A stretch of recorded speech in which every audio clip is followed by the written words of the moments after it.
Salve, salve, galerinha que gosta de saber o porquê das coisas. Sejam bem-vindos a mais um episódio do É Por Isso. Eu sou o Samuel Leite e se você, meu amiguinho, minha amiguinha, já se perguntou e se alguma coisa fosse diferente do que ela realmente é, se você já buscou explicações e por que as coisas funcionam como são, então esse podcast é feito exclusivamente para você.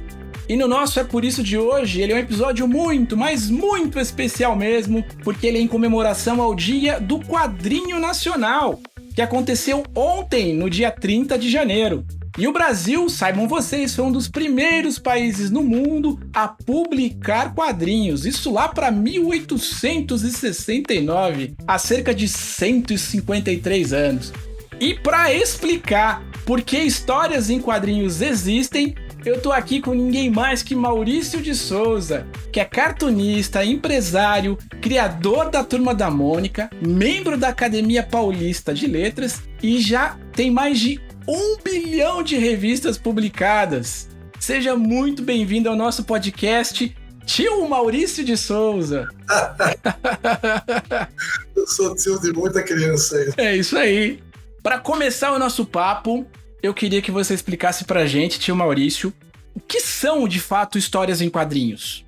É o que o nome diz. São histórias contadas em quadrinhos, onde tem desenhos, textos, sugestões de até mesmo comportamento, dependendo dos personagens, de como eles agem, como eles são. Alguns são mais simpáticos, outros fazem sucesso. Alguns nascem e duram pouco, porque o leitor é que manda. Perfeito. Não é o desenhista, não é o criador. A gente solta, é como você soltar seus filhos no mundo. Alguns dão resultados, ficam ricos, tanto, tudo mais. Personagens estão em quadrinho é a mesma coisa. Você nunca sabe, não pode falar, esse personagem ele vai fazer um sucesso danado, vai ganhar um rio de dinheiro, tudo mais, tal. Não é a gente, não é o desenhista, não é o autor que manda no futuro o destino do personagem. É o leitor.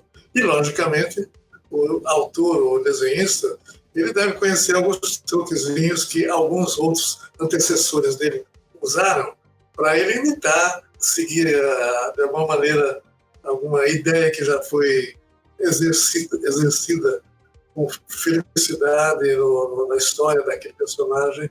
Ou seja, é uma coisa viva, dinâmica. Perfeito. E eu queria te perguntar uma coisa baseada na experiência que o senhor carrega ao longo desses anos todos, a criação, o estilo de fazer quadrinhos mudou muito do tempo que o senhor começou para hoje? Não mudou muito, não. Aliás, não mudou quase nada durante, talvez, milhares e milhares de anos. Existem umas cavernas lá na França, do Lascaux, se não me engano, onde tem história em quadrinhos que os homens pré-históricos gravaram lá na pedra, pintaram, etc, etc. E não fica tão diferente da dinâmica, da fluência que tem as histórias de quadrinhos modernas. Então, o quadrinho é pré-histórico, o quadrinho evoluiu. De certa maneira, Via Crucis, as igrejas, é uma história em quadrinhos também, sobre o respeito. E então, vem de longe a vontade do artista, do criativo, contar a sua história, ou contar uma história à sua maneira, geralmente em cima da sua experiência pessoal, coisa que eu fiz. Todo carinho também, quando eu me inspirei nas minhas filhas, principalmente, para criar os meus primeiros personagens. E foi um sucesso. Vide a Mônica, Magali e os garotos que me inspiraram, né? O Cascão, o Cebolinha e tudo mais. Eu olhei em volta, estava acontecendo coisa bonita, coisa gostosa, coisa agradável, manifestações de vida, de criatividade entre a criançada toda. Copiei tudo isso e transformei no bairro do Limoeiro. O senhor sabe que eu conheço o bairro do Limoeiro, vou fazer aqui uma confissão, porque eu já vi uma entrevista do senhor que o senhor disse que o bairro do Limoeiro foi inspirado no bairro do Cambuí, em Campinas. Não é isso? Cambuí de antigamente, agora... Isso! Eu morava em Campinas e eu via o bairro do Cambuí com as casinhas aqui, ali, terreno baldio, gramados, tudo mais, para brincar na rua, a criançada brincava na rua.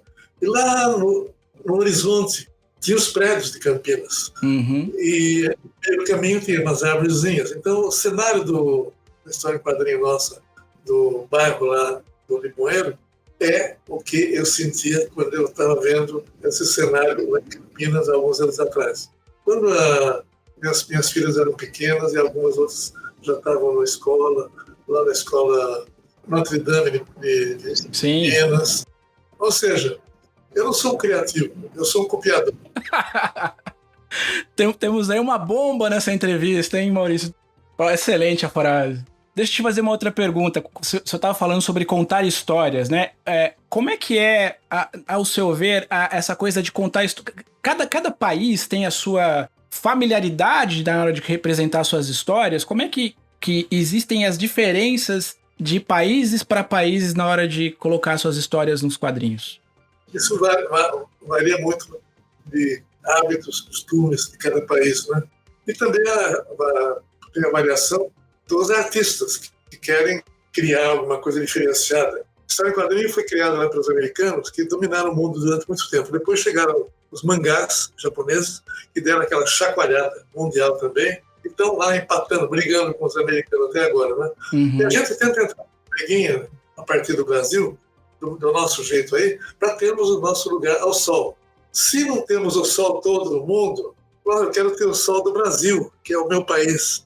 Quero ter a criançada do Brasil aprendendo a ler nas nossas revistas. E deu certo. Milhões e milhões de brasileirinhos aprenderam a ler nas nossas revistas. Eu fico maravilhado com essa possibilidade, com essa oportunidade que eu tive, que é minha medalha mais, acho que mais agradável, gostosa, importante que eu posso botar no meu peito aqui.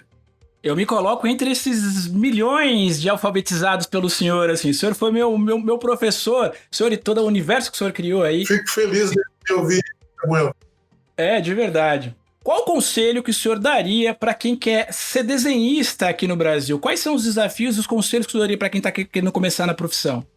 Em primeiro lugar, gostar de história em quadrinhos, gostar de desenhar, gostar de inventar suas historinhas. Mais importante ainda, ler muito, estudar a técnica, a narrativa da história em quadrinhos, estudar, de alguma maneira, em profundidade, a personalidade que está criando dos personagens. Cada um tem que ser bem diferente um do outro, mas eles têm que se conjugar, têm que trabalhar juntos, né? E eu acho que o mais importante é ler tudo, ler de tudo. Senão você fica meio estagnado no que você aprendeu aqui ou ali, depois não desenvolve mais. Você tem que estar fazendo o cérebro funcionar sempre, com qualquer idade, em qualquer lugar, de qualquer jeito. E se você não tem nada para ler, pega uma bula de remédio e leia também. Você vai se impressionar com algo, você vai aprender lá também. Muito bem. O nosso podcast, a gente trabalha com cenários fantasiosos. Daí vem essa ideia do é por isso que tal coisa existe, é por isso que tal coisa foi criada.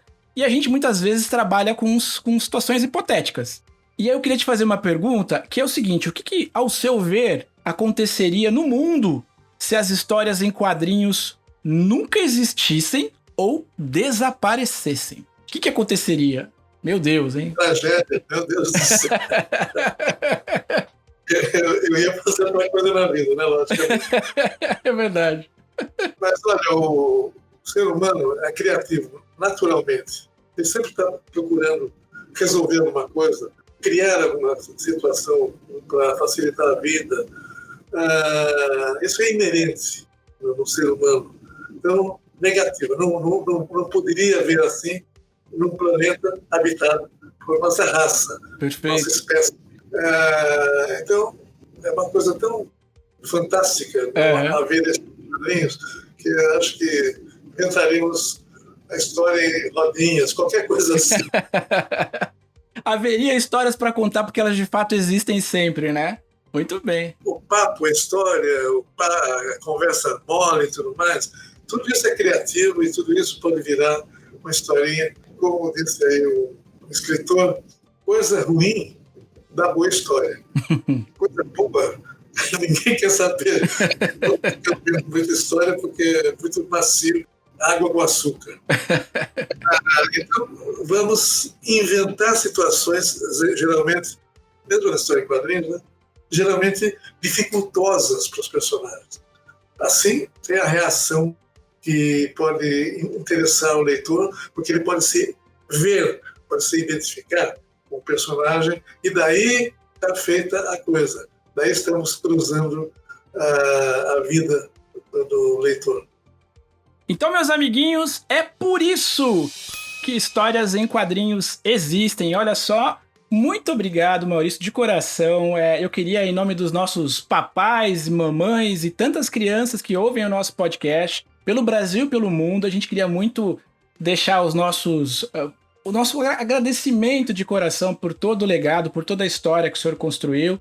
E é uma alegria muito grande estar aqui hoje. Estou realizando um sonho de conversar com o senhor. Eu queria falar mais uma coisa. Por favor. Túlio tem dezenas de artistas, desenhistas, artes finalistas, criativos e tudo mais. E sempre estamos precisando mais.